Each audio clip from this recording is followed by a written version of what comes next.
Dustin Isenhour. I'm out of Denver, Colorado, racing 4800 truck for King of the Hammers 2025.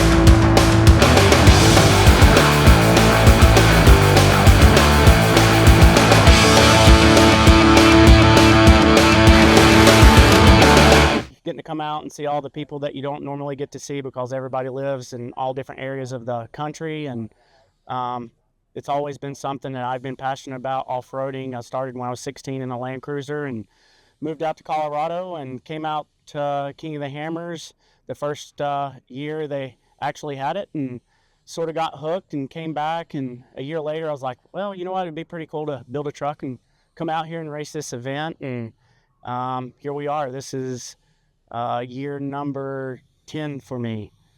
We built a Land Cruiser, sort of chopped it up and raced before the IFS actually even was even a thought in a solid axle. And a few years later built another truck that was a 4400 class truck, and we raced that for 7 years and did pretty good. And then I took a break and ended up in another Jimmy's 4x4 truck that we converted over to a 4800. Many of times that I say, I'm not sure if this is really worth it. Is it fun? It takes a lot of personal time away from your life. Fortunately, I get to come out and do this stuff, but there was a time that going across the stage after you finish the race, it feels like that you've really accomplished something. I think the hardest thing about this sport is having a group of people that are on the same page, that want to actually go out and finish. I know a lot of people come out here just for the fun of it, and for me it's more than coming out for an off-road event or coming out just to race. We're here to finish number one every single time I've come out to race this race.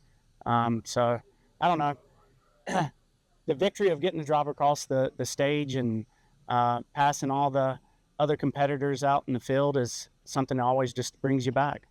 A lot of other vacations that you would like to take are definitely not in the budget.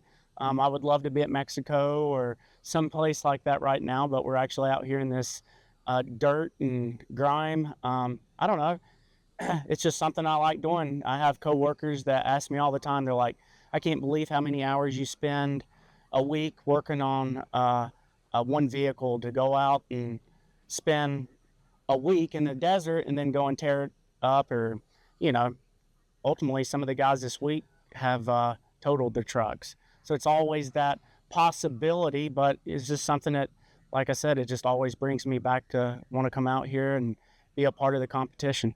There's a lot of teams out here that have been in it a long time. They've got a lot of great sponsors. They have a lot of support. I feel like the teams that are really successful, that try to make this into a business, have captured the sponsors like Monster Energy and Optima Battery and some of the guys. But, you know, we're still here doing it. You're still able to do it. I think that a stock class or a 4800 class truck is, for somebody that's wanting to get into racing, is more of an affordable class compared to jumping straight into an IFS, really high budget competition class. You know, it's a little bit easier to work on also. It's not nearly, the parts aren't nearly as expensive, I guess you would say, in the 4800 or 4500, 4600 class.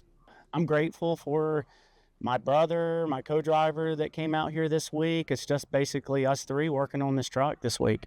Some other friends will be helping Pit, but on the day-to-day grind, we don't really have a team put in place like some of the other ones where there's, you know, 20 or 30 people out here.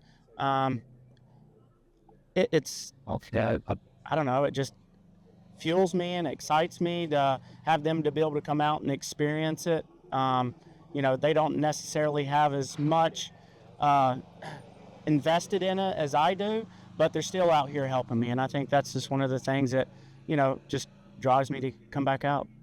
After King of the Hammers, we'll get back and get the car all cleaned up and get it prepped and ready. I'm not sure exactly what the schedule is going to be this season yet. I haven't laid a solid foundation out for that. I know there's a couple of races happening, Moab, one Ultra 4, and I've heard this week that there's a new series that may start up out in Moab at the owner's property where they used to have the dirt riot races. We may go up to Montana and then, attend that race, and maybe Oklahoma. I don't have a schedule yet. Primary focus right now for us is make it to the start line and put down a solid finish, and then take a break, and then sort of get a schedule put together.